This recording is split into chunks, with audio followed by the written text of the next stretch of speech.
ternyata perubahan aturan, harganya mahal, pajaknya tinggi, kok tiba-tiba berubah, kemudian ada pungli, kemudian ada sogokan, uang di balik meja, di bawah tangan. Nah, itu yang membuat pengusaha tuh bete sekali dengan kondisi itu.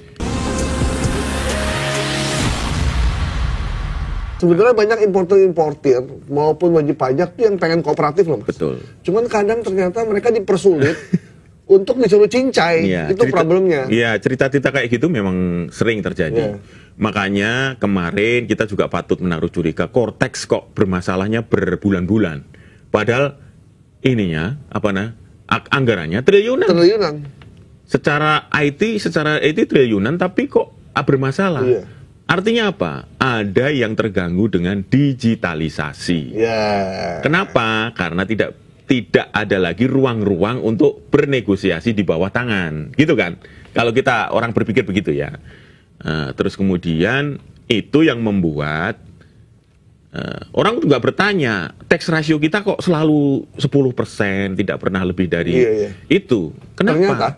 Ternyata, padahal menurut IMF dan Bank Dunia, batas minimal tax ratio di sebuah negara itu ya 15%. Jadi kenapa kita selalu di bawah itu? Pertanyaannya adalah, yang selalu muncul adalah memang kesadaran pajak masyarakat rendah. Oke. Kenapa rendah? Karena tidak percaya sama aparatnya gitu. Itu kan gitu kan jadinya. Jadi ya kembalilah ikan busuk dari kepalanya lah kira-kira ya. Jadi tidak ada yang lain. Orang pasti, saya yakin orang Indonesia cinta tanah air, seneng membantu orang lain karena tingkat dermawan kita tinggi. Pasti dia akan rela kalau pajak itu diterima dengan benar, jumlahnya benar, digunakan untuk yang benar. Jadi kalau begini ya orang ngapain aku bayar pajak, uang tengah dimain-mainkan, kan gitu kan? Nah, memang kalau di beberapa negara orang bayar pajak seneng karena memang hasilnya kelihatan. Betul, ditanggung rumah sakit, pendidikan ditanggung, jalan tolnya gratis. Kalau di kita kan BPJS bayar lagi, semuanya serba bayar. Pajak jadi gini, mau beli rumah ada pajak pembelian rumah. Mau habis beli motor, beli mobil ada pajak pembelian motor dan mobil. Mau makan di warteg, di resto ada pajak PPN. Kemudian kita punya mobil harus bayar STNK. Setahun sekali. Setahun sekali, dan yang 5 tahun sekali. Jadi PKB ya, pajak kendaraan bermotor. Dan PPNKB, balik nama.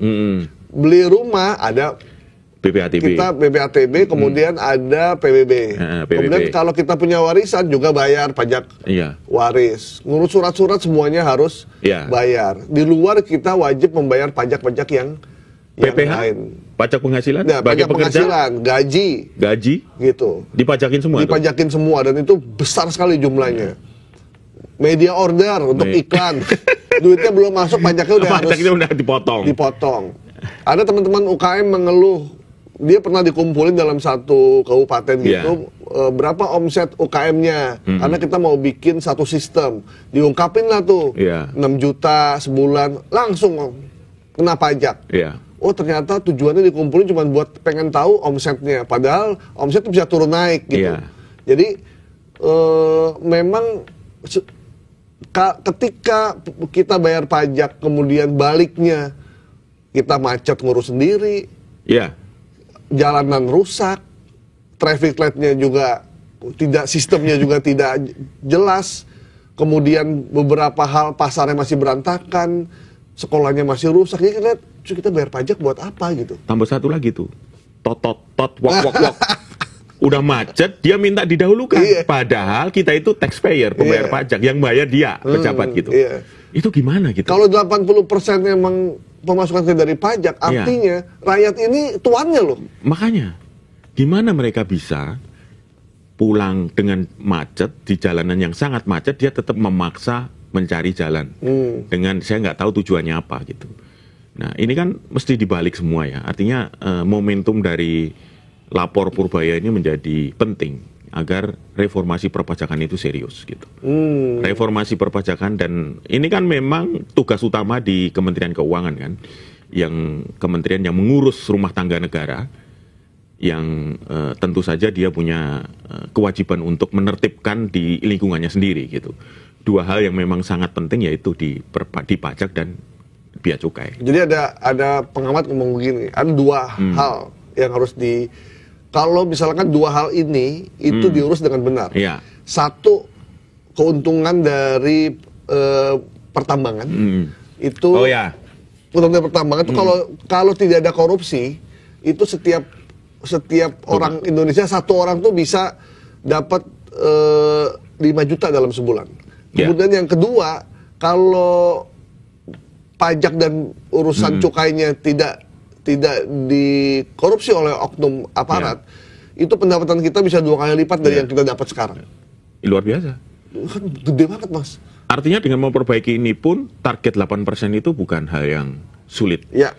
Tapi memang menegakkan hukum juga bukannya yang mudah, gitu ya. Tapi kita mendukung agar itu segera dimulai. Nah, kita harus berkaca pada satu negara kecil yang tidak punya sumber daya, tapi dia punya layanan servis memuaskan, yaitu Singapura.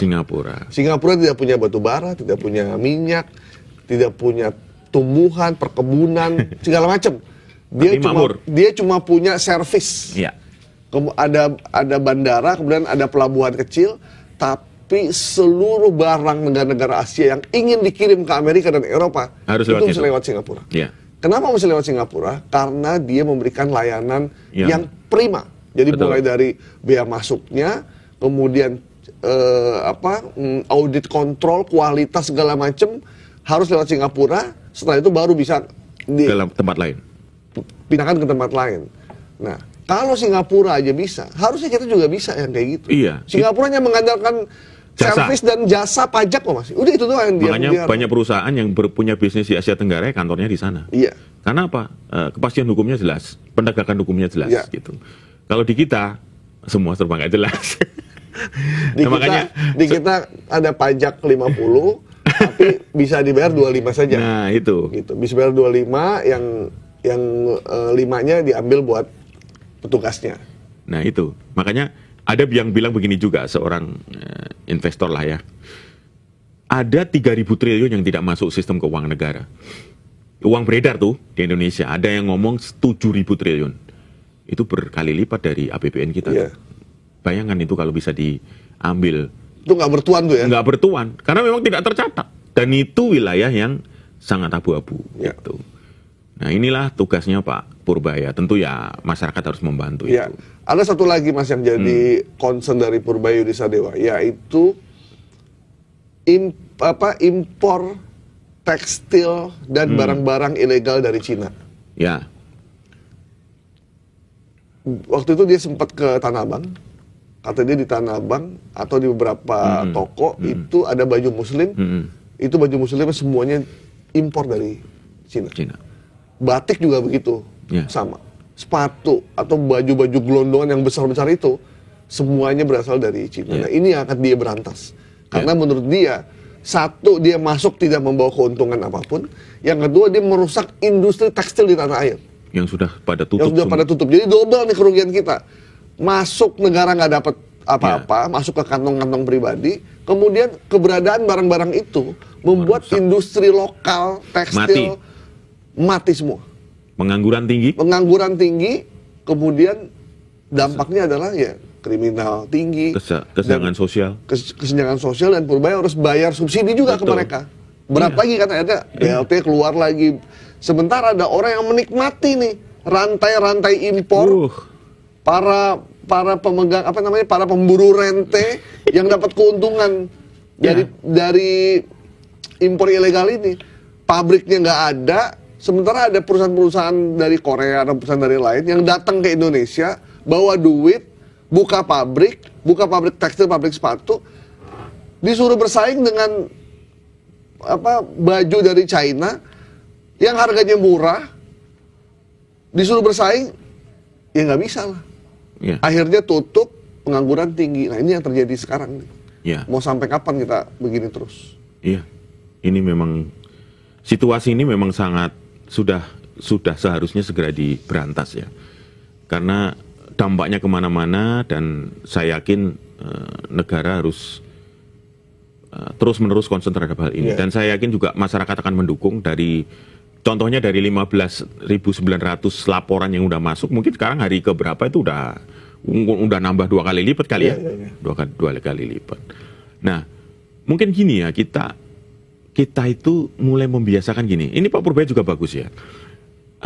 Capaian-capaian APBN itu kan ya anggaran rumah tangga sebuah negara itu disampaikan jangan hanya setahun sekali. Iya. Harus setiap bulan. Setiap bulan disampaikan. Dicek satu-satu untuk memastikan anak buahnya bekerja dengan baik. Benar. Kamu pajakmu masih kurang berapa persen? Iya. Kamu kurang berapa persen? Itu harus disampaikan, ngundang semua wartawan. Itu bagus menurut saya. Termasuk melaporkan kinerja dari kementerian dan lembaga. Iya. Bisa menyerap atau tidak. Itu namanya transparansi. Salah satu untuk melawan kebocoran-kebocoran begini dengan transparansi. Ya, memang ya mau tidak mau ada yang tersingkir, ada yang sakit hati. Tadi udah siap-siap tuh mau dipecat, meskipun susah mau mecat gitu kan. Akan saya buat sulit hidupnya. Ngeri banget loh ini. Ini ngeri banget. Menurut saya ini ancaman yang serius, dan saya yakin juga namanya Pak Purbaya juga nggak main-main sih. Selama ini reputasinya juga cukup serius gitu. Iya, benar-benar. Jadi memang ini ya, saya coba mengingatkan buat Anda, para pengamat ekonomi yang suka mengkritik Pak Purbaya, ya nggak apa-apa, ini negara demokrasi. Ya. Jadi Anda yang suka pakai kacamata hitam atau pakai kacamata bening atau siapapun Anda, silakan Anda kritik Pak Purbaya, tapi Anda mesti ingat bahwa Pak Purbaya memberikan nuansa baru dalam pengelolaan keuangan negara, dan sebisa mungkin kalau Anda mau, kasihlah masukan yang memang masukan itu dia tidak ambil, gitu. Jadi kesannya itu Pak Purbaya itu semua hal dia salah, gitu. Ada yang begitu ya? Ada. Sementara selama 10 tahun orang ini diem aja. Ya. Padahal utang menumpuk.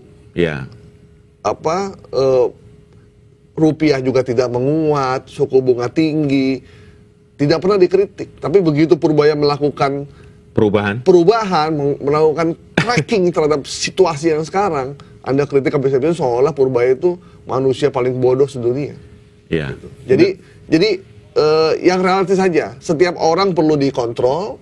Setuju. Menteri Keuangan kita ini perlu diingatkan juga. Termasuk media mengingatkan. Termasuk media juga mengingatkan. Tapi langkah-langkah dia yang di luar nalar ini, contoh misalkan ada kebocoran di satu direktorat, bea cukai, kemudian pajak dan lain-lain, dan dia mau beresin, ya kita dukung dong. Iya dong. Ya kita dukung dong. Dan keluhan pengusaha, para pengusaha di Kadin, di Apindo, sebenarnya secara pribadi itu dukung kita. Cuma dia belum berani nyampein aja gitu, karena mungkin ada barangnya masih nyangkut. Takutnya nggak bisa keluar kalau dia ngadu gitu. Tapi mereka tuh sangat mendukung. Buat pengusaha, Mas, makin transparan, makin jelas, makin seneng. Silakan harganya mahal, tapi clear, memang segitu aja udah. Pengusaha tuh yang penting dia bisa melakukan forecast kan.